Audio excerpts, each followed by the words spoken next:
Assalamualaikum warahmatullahi wabarakatuh. Waalaikumsalam warahmatullahi wabarakatuh.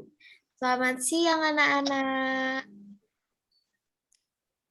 Nah, hari ini kita belajar subtema 1, judulnya jenis-jenis pekerjaan. Di sekeliling kita itu banyak banget ya jenis-jenis pekerjaan, contohnya tukang parkir, pedagang, dan lain sebagainya. Nah, di sini ada nih teks. Ayo kita baca dulu.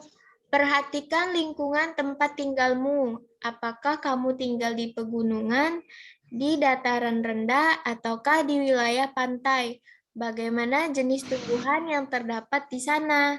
Nah, kalau misalnya tumbuhan yang ada di daerah pegunungan biasanya apa sih? Ada yang bisa nyebutin? Tumbuhan yang biasanya ada di pegunungan. Tumbuhan yang biasanya ada di pegunungan yaitu teh. Nah, ini ada cerpen. Mari kita baca dulu ya. Ketika liburan tiba, Lani mengunjungi kakeknya. Kakek Lani tinggal di daerah pegunungan. Udara di sana terasa sejuk. Berbeda dengan udara di tempat tinggal Lani. Setiap pagi, Lani tidak pernah bosan menemani kakeknya berjalan pagi. Tempat tinggal kakek Lani dekat dengan perkebunan teh. Kakeknya sering mengajak Lani berjalan-jalan mengitari perkebunan teh. Lani diberitahu oleh kakeknya bahwa teh merupakan salah satu tanaman yang dapat tumbuh dengan baik di daerah berudara sejuk. Nah, dari cerita ini kita bisa menyimpulkan bahwa tanaman teh itu hidup dengan baik di daerah pegunungan yang memiliki udara sejuk. Nah, di sini ada gambar nih, ada beberapa gambar. Di sini terlihat perkebunan teh, lalu ada orang yang memetik daun teh, ada orang yang mengolah daun teh, ada yang pengemasan teh. Nah, di sini sebelum teh itu bisa dipetik, pasti perlu adanya penanaman tumbuhan teh ini ya. Nah, setelah tumbuhan teh itu tumbuh dengan subur, maka daunnya bisa dipetik yang akan menjadi teh yang biasanya kita gunakan. Lalu, selanjutnya di sini ada diagram Venn. Apa sih di sini gunanya diagram Venn?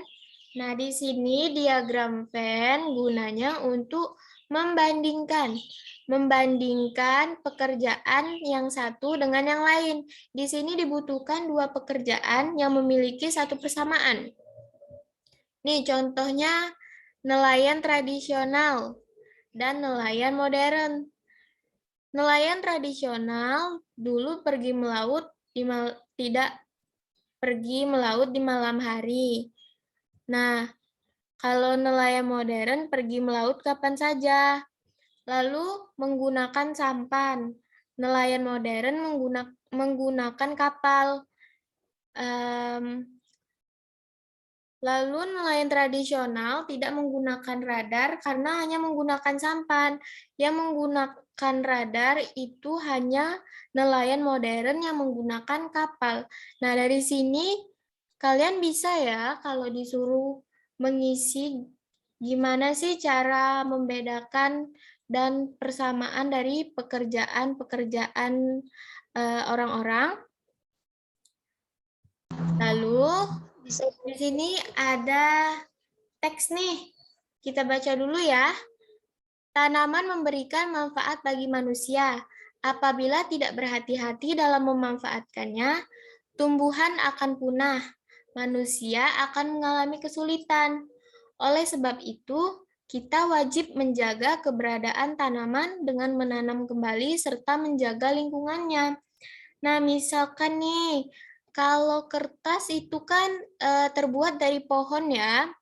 Nah, kalau misalnya kita terus-menerus menebangi pohon untuk menjadikannya kertas, namun tidak kita tanami kembali, maka itu akan menjadi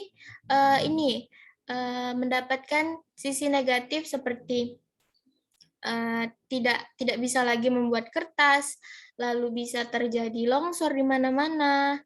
Nah, itu beberapa efek negatifnya. Lalu ada betapa tumbuhan sangat besar perannya dalam kehidupan kita. Kehidupan yang nyaman tercipta dengan adanya berbagai tumbuhan penjaga lingkungan di sekitar kita. Ini maksudnya tumbuhan itu sangat berperan penting dalam hidup kita. Contohnya di pinggir jalan. Di pinggir jalan kalian bisa lihat tuh banyak banget pohon-pohon yang ditanami di setiap pinggir jalan. Itu gunanya untuk apa sih? Nah, itu gunanya untuk melindungi kita dari panasnya terik matahari. Nih, misal kalau nggak ada pohon-pohon di pinggir jalan, pasti sangat panas ya kalau kita lewat di situ. Nah, maka dari itu, gunanya pohon di situ untuk melindungi kita dari sengatan sinar matahari. Nah, kalau tumbuhan yang biasanya hidup di daerah pantai, itu biasanya tanaman bakau ya. Kalian tahu kan tanaman bakau seperti apa? Tahu, Bu.